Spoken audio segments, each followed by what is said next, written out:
விவசாய சொந்தங்கள் அனைவருக்கும் வணக்கம். நாம் இப்போ இந்த வீடியோவில் என்ன பார்க்க போகிறோம்னா, அரசாங்கத்தில் 50% மானியம் பெற்று எப்படி கோழிப்பண்ணை வளர்ப்பது எப்படின்றத பற்றி பார்க்க போகிறோம். அது சம்மந்தமாக அதை எப்படி விண்ணப்பிக்கும்ன்றதை பற்றியும் இந்த வீடியோவில் பார்க்க போகிறோம். வாங்க இந்த வீடியோக்குள்ளே போவோம். முதல்ல வீடியோக்குள்ளே போகிறதுக்கு முன்னாடி புதுசாக வந்திருக்கவங்க சப்ஸ்கிரைப் பண்ணிக்கோங்க. அப்போ தான் உடனுக்குடன் எங்களோட வீடியோக்கள் கிடச்சிக்கிட்டே இருக்கும். வாங்க இப்போ இந்த வீடியோக்குள்ளே போவோம். தேசிய வேளாண்மை வளர்ச்சி திட்டம் 2020-21 ஆண்டுக்கான தொழில் முனைவோர் மேம்பாட்டு நாட்டுக்கோழி வளர்ப்பு திட்டத்தின் கீழ் 50% மானியத்தில் 1000 கோழி குஞ்சுகள், கோழி தீவனங்கள் மற்றும் முட்டை அடைக்காத்தல் கருவி வழங்கப்படுகிறது. இதற்கான விண்ணப்பங்கள் வரவேற்கப்படுவதாக திருப்பத்தூர் மற்றும் வேலூர் மாவட்ட ஆட்சியர் அழைப்பு விடுத்துள்ளனர். இதுகுறித்து திருப்பத்தூர் மாவட்ட ஆட்சியர் மா. சிவன் அருள் விடுத்துள்ள அறிக்கையில், தேசிய வேளாண்மை வளர்ச்சி திட்டம் 2020-21 ஆண்டுக்கான தொழில் முனைவோர் மேம்பாட்டு நாட்டுக்கோழி வளர்ப்பு திட்டத்தின் கீழ் திருப்பத்தூர் மாவட்டத்தில் உள்ள 6 ஊராட்சி ஒன்றியங்களுக்கு தலா 5 அலகுகள் வீதம் மொத்தம் 30 அலகுகள் குறியீடாக ஒதுக்கீடு செய்யப்பட்டு நடப்பு நிதியாண்டில் முதல் கட்டமாக 18 பயனாளிகள் திட்டம் செயல்படுத்தப்பட உள்ளது. 50% மானியம் பற்றி என்னென்னு பார்ப்போம்.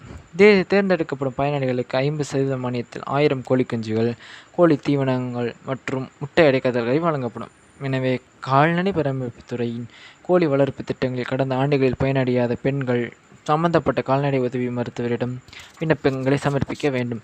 இத்திட்டத்தின் விதவைகள், கணவரால் கைவிடப்பட்டவர்கள், மாற்றுத்திறனாளிகள், 3ஆம் பாலினத்தவர் மற்றும் பட்டியலினத்தவருக்கு முன்னுரிமை வழங்கப்படும் என்று அவர் அறிவித்துள்ளார்.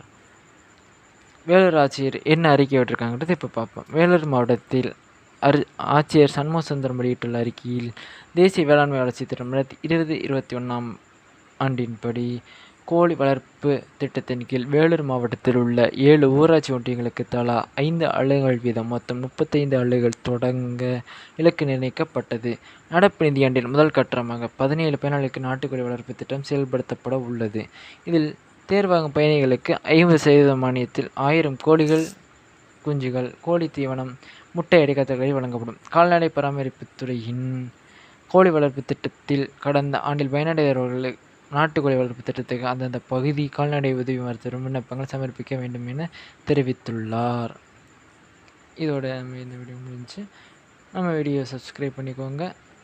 இது பண்ணிக்கோங்க. நன்றி, வணக்கம்.